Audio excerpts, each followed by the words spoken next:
talk about EMS-Synthi AKS. I've got 3 of those here, and I know there's loads of people out there who would like to have one of these. If you go to the forums there, it's also built new now, you can order it. I don't know if it works, and people are paying a lot of money for that, and probably to get one of these old machines on the market is not really possible. So let's get into this a little bit more. What does it mean, a vintage synth? But there are also people who say, I can do this on, with a plug-in. There's a plug-in in Reactor, you can do AKS synth. It's quite nice, but what is the real difference? The difference is that this is what I would say a cultural icon. Yes, it's not sounds like this, but probably these sounds are also very nice. You can't make them this way, especially not by touching potentiometers and having this direct sound here from the AKS with a plug-in. But the meaning is, it's an instrument. It's an instrument, and it stands for its time.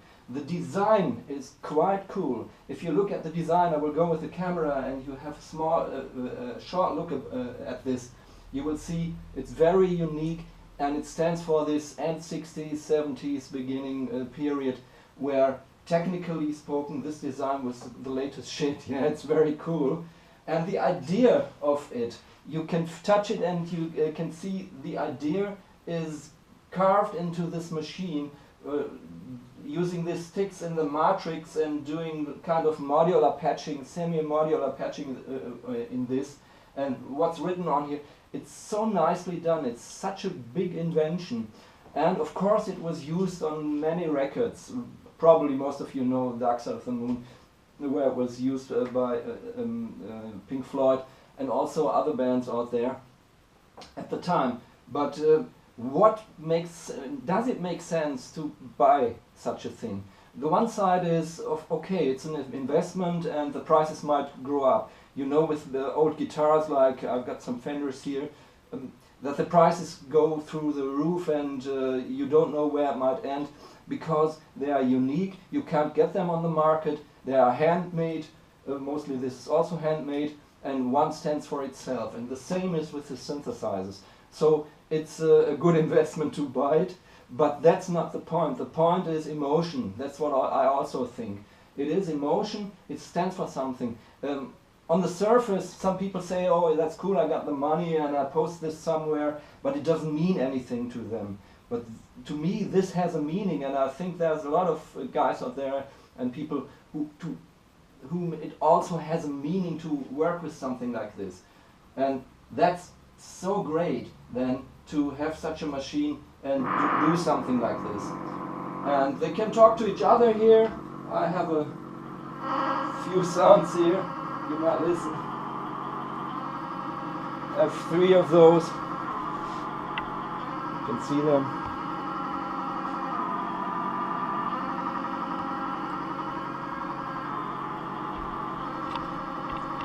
And there's also one thing about synthesizers of this special fabrication I really love. Is there's a philosophy behind it. It's not only this cultural icon thing like cembalo was or Guarneri violin was in the 18th century. This stands for 20th century, yes.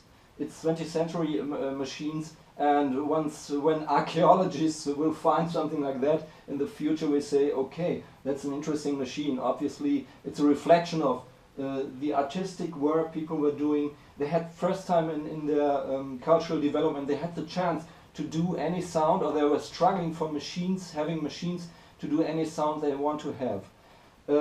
Probably you know it's not really possible to do every sound with that. It always has its own character, and this own character it has. You can't buy with money if you buy a plug-in, that's what I think.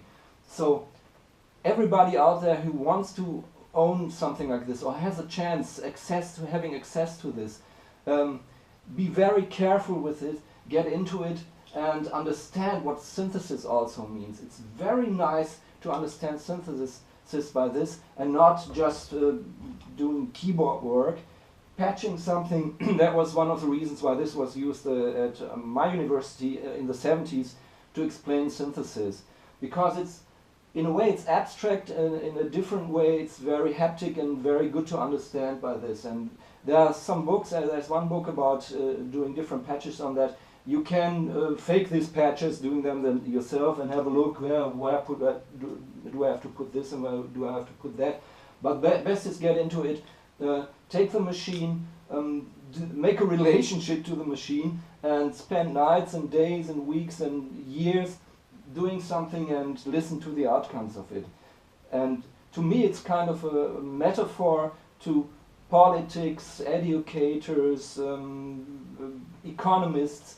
There's always something you trigger at one point, and when you're very clever you can control the process, but in the end a machine like this and real life, there might be an outcome you did not take into your thinking when you triggered something. So take it on a different level with a machine like that. It's wonderful. I will show you with the camera a little bit of the details here, and then I will do some sounds, 24-bit, I will record them, where I write or post some pictures which mapping I did here on the matrix, which patches, and you will get into it. It's quite complicated for me as a German to explain this in English. This is A's and O's, but you feel it's emotional for me, and it's a great pleasure to touch these things, work with them, and even as a synthesist who's doing this for 40 years now, it's always great to have one of these machines. And if you want to have one and you got the money and you feel the spirit and want to get into this, buy this. Yes? If you get it. If not, just watch what I'm doing here, and maybe you have a concert somewhere where you see somebody, and see it on your own. You must see it on your own. This is only a video, see it on your own. Okay.